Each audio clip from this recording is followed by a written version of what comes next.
Good morning. This is Ken Long from Tortoise Capital Management with a review of the weekend trading report for May 3rd, 2014. We have a market that's in bullish normal conditions on an annual basis using weekly RSI 14 at the high end of neutral at 63 out of 100.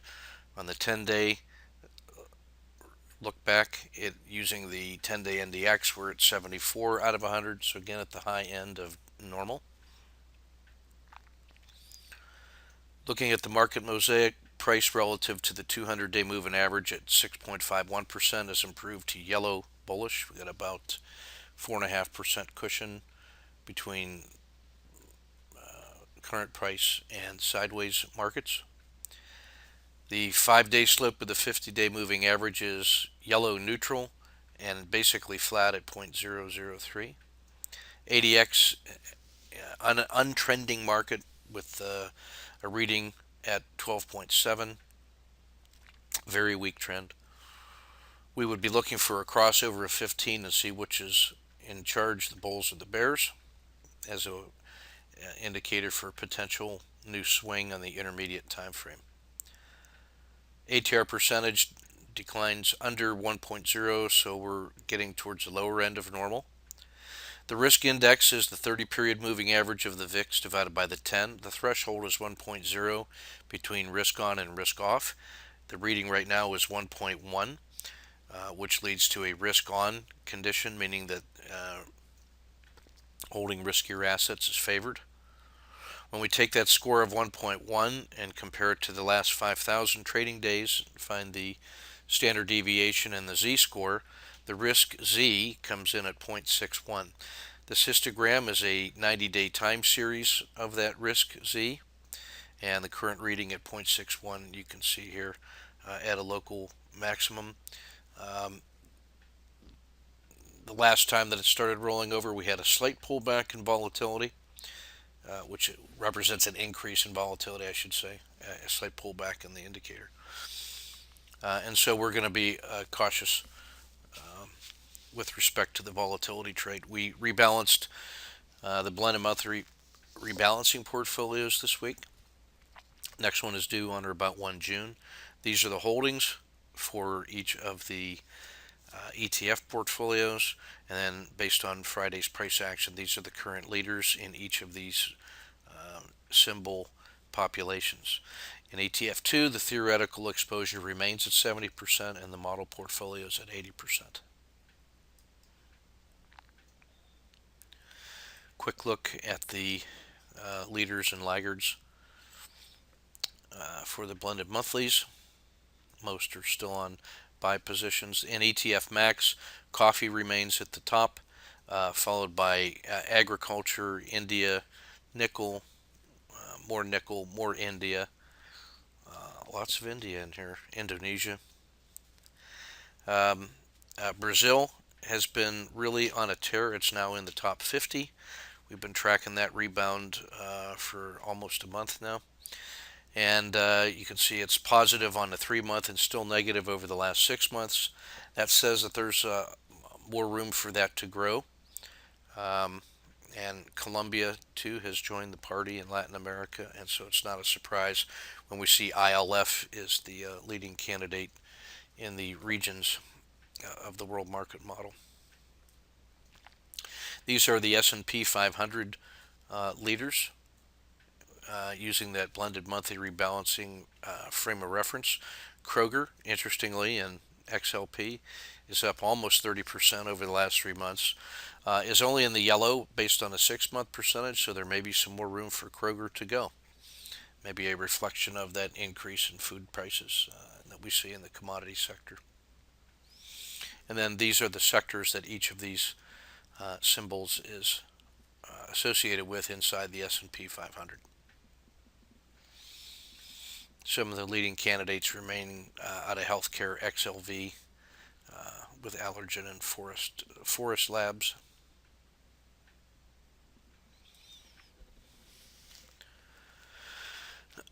Looking at the market health check, the vertical blue lines are 10, 20, and 30 days worth of look back. Horizontal purple lines are price targets that have been resistance in the past and our profit targets on the upside. If we see price get above this 190, it'll be an all-time high for the S&P, and that would be very positive. I'm right on the threshold here of what I think of as the green zone, and that is when I want to uh, automatically favor the long side trades intraday based on market condition. We have uh, price resting right on the edge of the river, which is this dark blue shaded area, 30 period Bollinger Band plus or minus 1. Resting on the dragon, which is the 10 period Bollinger Band plus or minus a half. That's this pink front running looking curve. We're right at the second challenge here of this resistance level. If this breaks, it doesn't take much to get through 190, and then off it'll go. You can see the slope of the regression line of the 30 period regression line is indicated by this sine wave looking line here. It's been improving. It's gone back on the positive side earlier this week. You can see that 30 period regression line in this black RAF regression channel line, with the outside being the channel formed by the maximum excursion during the look back period. I always take it as a positive sign when it's moving away from that extreme move. And we've got three regression lines in almost overlapping here, or three regression channels. So we have the fast 10 period is this blue, sloped up. The intermediate period, the 30 in the black, also sloping up. And then the long-term 90-day regression line in this dark green, also sloping up. And it says the market's fairly valued here, so we're not running away by any means of it. We really have almost a 40-day channel in this zone here between 184 and 188. It's been pretty tight. A couple minor excursions, but we're knocking on the door to the upside. So in the green zone, I want to be automatically long on the short-term trade intraday. In the yellow zone, I wait to see which direction the market is moving intraday in order to choose my direction and try to follow the market. If we were to get below 182 in what I think of as the red zone, I would want to be short the weakest targets as my priority. You can see we've been overbought here for a while on the Williams percent R, and jaws of percent price oscillator are open to the upside. So all the signs are pointing to an upside move. We've had a few adverse days in the last 30, but the market has clawed back each time and knocking on the door for the third time, a market that will not take no for an answer. Moving on. Looking at the ETF2 regional report, three sectors are on cash signals. That puts us at and keeps us at 70-30 on the allocation strategy generically. We're in bull normal conditions. The S&P at 48 is equal to EFA, the globals, the Euro-Asia index at 48. So an equal split now between the U.S. and the world. Inside the U.S., the order of merit is large caps, mid caps, tech, and then small caps. So that is a relatively cautious posture to be in.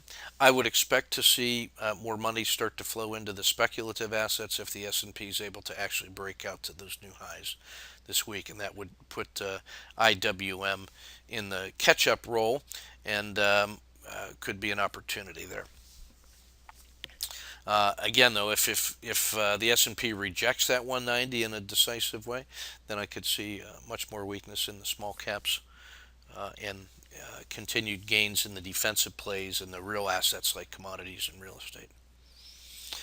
Inside the sector spiders, strength is in energy.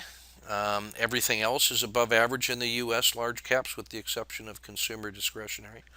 Healthcare continues to do pretty well. Only consumer discretionary is on a cash signal. Everything else is above its 4-month moving average. In the world market model, there we go. In the world market model, we have most of the U.S. below average in the yellow. We have the Dow, the S&P, and mid-cap value above average. Extreme weakness in Japan and China, but Asia less Japan is above average, and a considerable number of the Asia less Japan countries are doing well. India, Thailand, Philippines, Indonesia. Latin America is dominating now, ILF. Emerging markets are strong. Brazil, very strong. Mexico, looking good.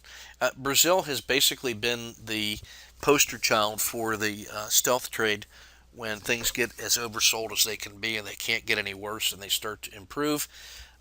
They come off the radar screen as a disaster, but people will wait until they get to be in dominant positions to start talking about them. And that time in between the failure to fail further and extraordinary relative strength is what we call a stealth trade, and that's been a really good trade for us in Brazil. All of Europe is above average, strength in Belgium and Spain. Basically a wash between the business sectors between the U.S. and the globe, although energy is dominant in both cases. The ETF top 30, this is parallel to what we saw in the ETF Max. Sometimes it's easier to see it on this chart. Turkey is very interesting with a green on strength and red on consistency, meaning that's a short-term bump. I think that's a reflection of the geopolitics in that region, making that a very volatile symbol, but opportunity follows volatility. Brazil is now green and yellow. Oil and gas, green and white, like that. Colombia, green and yellow. So we see continued performance in that entire Latin American region. And you can read the rest of the chart. Looking at the Dow 30 through the same lens, new members of the top 5 here, ExxonMobil and Johnson & Johnson are green and white. Meanwhile, strength in Caterpillar, Merck, and Disney. The laggards, Visa, Goldman, and Verizon, all at the bottom with red and yellow.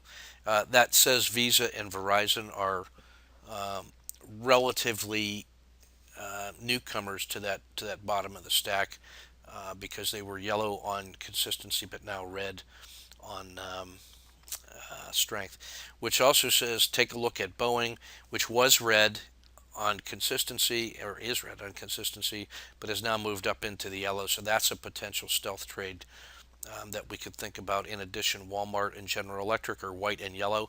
So that's sort of an evidence on the long-term trend that they're starting to improve. Not easily discernible when you look at their charts, but on a relative basis, that will be a true statement. Liquidity reference data. Looking at the daily report for Monday, we have a handful of channeling, a triple screen and EPP, so that's been one of the strong sectors. That's one to look at. 551Ws and blended commodity, Asia less Japan, Chevron, and Home Depot's. I love that chart formation in a bull market, and energy has been a leader, so Chevron should be on your short list. 4 symbols hit the auto framer for better than 2 to 1 just based on trade location. That's oil, the VIX, United Health, and Pfizer. You can see in the 10-day max pain the percent losers over the last 10 days, and so these are also opportunities in my view. Pfizer, Microsoft, United Tech, Cisco, and Visa. And the 10-day min pain, these are the ones that are closest to their 10-day high. Disney, Travelers, Coke, General Electric, and McDonald's. So if you are thinking about working on the extremes of momentum on either end of the curve, those would be the places to start looking. You can see the volatility coming out of the market here on using ATR percentage as a measure, and then just the generally weakening condition of the trend. Bulls are still in charge, but the untrendingness continues. A handful of dojis and some channeling signals. Pfizer and United Health both test out better than 2 to 1 on the auto framer. Microsoft and Johnson & Johnson test out under 10 on RSI2. Another half dozen dojis in the ETFs. You have oil and the VIX testing better than 2 to 1 on the auto framer. triple screen and 551Ws in blended commodities in Asia less Japan. Auto framer data for setting up the trades mechanically. And some market mosaics. In a holding pattern right here after that last downward pressure, which was fought back right away. So really, it has to get above this 190 for an all-time high, and I think it's poised to do that. The regression lines you see is back crossing above its 10-period moving average and improving. Improving in the slope of the 30, right at the 6-month average where you would expect. Last time that it has crossed from the downside to the upside, there's been a additional follow through. So that's why I'm optimistic on the upside potentials here. And that's the weekend report review. This is Ken Long from Tortoise Capital. Keep your risk measured and your powder dry.